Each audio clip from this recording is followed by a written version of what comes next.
Today I decided to give you guys a ranking of the Avatar films. This is a series of films written and directed by James Cameron, which started in 2009. There was actually a 13-year gap between the first and second movie, and only a small 3-year gap between the second and third film. The series is about a former paralyzed Marine who goes to a alien planet known as Pandora because they need him to control this avatar, which is an alien creature that was created in a lab that is very similar to the natives of the planet, only mixed with human DNA. Along the way, he finds out that the humans are basically destroying the planet of Pandora, stealing their resources, and occasionally even attacking the natives in an attempt to save a dying Earth. Along the way, he becomes sympathetic towards the Na'vi, which is the name of the aliens on the planet, and decides to join their cause, and eventually becomes one of them. Years later, the humans return, and the war between the Na'vi and the humans continues, only this time led by Jake Sully, our protagonist, protect their way of life in this amazing sci-fi and mystical adventure. That's the basic premise of the series. I've always been a pretty big fan of the Avatar films, and I know they have the detractors. There are a total of 3 films in this series, so without further ado, let's get started. Coming in at last place would have to be the original Avatar. Now, this one might be the most accessible to the general audience. Like I said, this one shows a man named Jake Sully who had a twin brother who unfortunately died, but because they have similar DNA, being twins and all, they decide to have him pilot his brother's avatar, and in doing so, this paralyzed Marine actually gets the ability to walk again. Along the way, he starts to feel sympathetic towards the Na'vi and eventually falls in love with one of them and decides to betray the humans, who are really the bad guys in the movie, with the help of some good humans and fight a war against them in order to send them packing off of the planet of Pandora. It's a really fun and straightforward entry into the series, and admittedly, I actually gave this one a rewatch before making this list. And the effects, while still really good by 2009 standards, don't really dazzle like the newer movies. That doesn't really put this movie any lower on the list. I just think that it's so funny how what was cutting edge in 2009 is now still really good, but not great anymore. I still think Pandora looks amazing in this first film, but the Na'vi kind of lack the detail of later entries. And what's funny, I'm sure that the second and third movies will look dated in a few years' time, even though they look very lifelike now. But I just thought that was interesting how technology proves so much over the years. But even though I still think the movie doesn't look great like it used to, it still looks very damn good. And it's a visual spectacle, and it's probably the highlight of the movie. Now, I know effects aren't everything, and it's one of the few movies where I feel like I'm in a completely different world. Like, I love Star Wars, for instance, especially the original trilogy. But Tatooine, yeah, it's a desert planet, but you ultimately know they just filmed in some desert on Earth. Whereas Pandora, it's so different with its floating mountains and flying dragons and blue inhabitants. It just really does feel like its own world. I love how the wildlife as well as the earth itself in the movie lights up to the touch. Everything glows in the dark. It's basically like a living light show. And there was even reports, if I'm not mistaken, of a man dying from excitement while watching this movie. While that is tragic, it's definitely one hell of a way to go, I will say that. All these years removed, I still think the original Avatar is great, but I just think the story is not quite as complex as the sequels, and I do enjoy the water side of the planet much more than the forest side, and I think that's part of the reasons why I do enjoy its sequels more than the original. This is still, I think, the most accessible of the 3. Like, if you were to show anyone an Avatar movie, you'd obviously want to start here, not just for continuity reasons, but it has the most simple story and most to the point. That is an upside, but I also think it makes it the most kind of cliche and forgettable story-wise of the 3. And I know this might be most people's favorite, or a lot of people's favorite, but for me, the original is the weakest of the pack, but still an enjoyable film. I think the characters are pretty strong too. I think the best character probably in the series is Stephen Lang as Miles Quaritch. He's just one hell of a villain. He's a tough and brutal Marine who has seen all kinds of hell, including the worst Pandora has to offer. And he's just a tough, brooding asshole, but man, is he a likable character, even if he is kind of a prick. Zoe Saldana does a really good job as Natiri, a native to the planet who Jake falls in love with. She's a bit naive to the human ways, but she's very attuned to the planet, and it's just kind of a caring, a strong warrior type, and one that I really enjoy. In second place, we have Avatar: Fire and Ash. The third, and hopefully not final entry into the series, was actually pretty surprising to me. This one pretty much continues from The Way of Water and is basically a second part of that story. Whereas the first one was pretty standalone, 2 and 3 kind of go hand in hand. It's an entertaining film that introduces the Fire Clan, not to be confused with the Fire Nation from the Last Airbender TV series.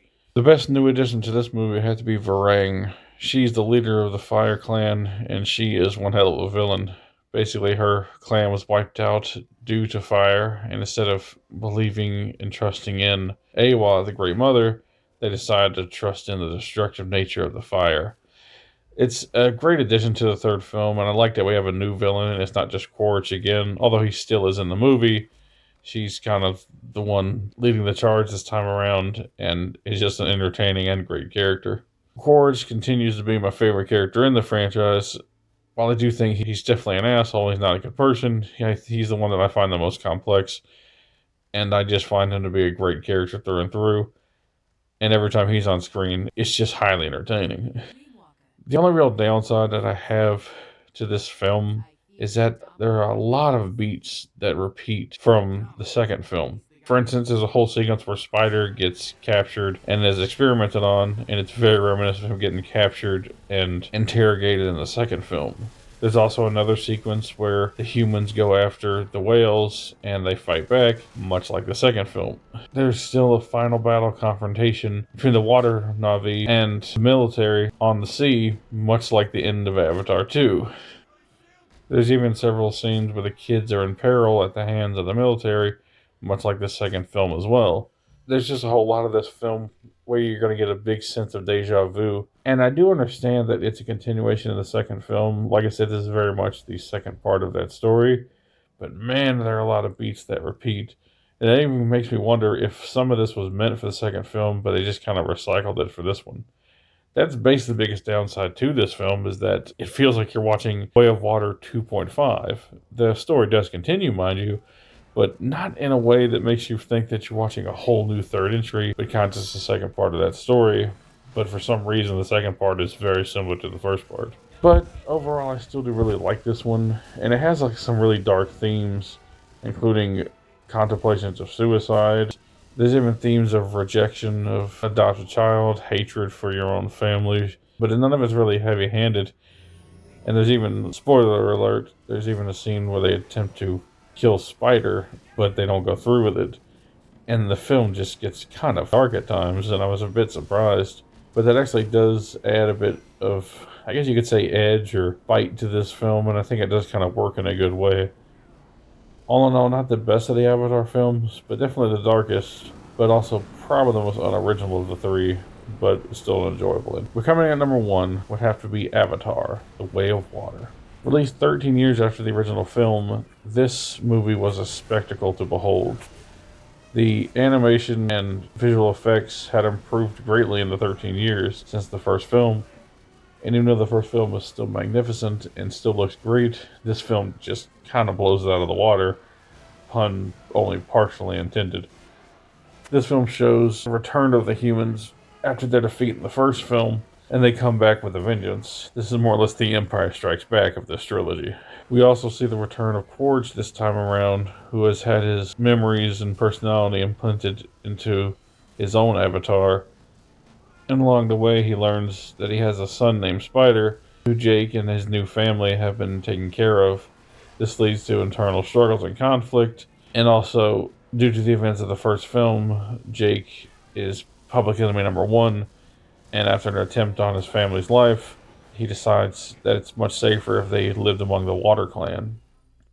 It's a fish out of water story, again, no pun intended, where Jake and his family have to learn the ways of water and the way of this clan, while also defending themselves from the humans who are in full swing attacking this planet.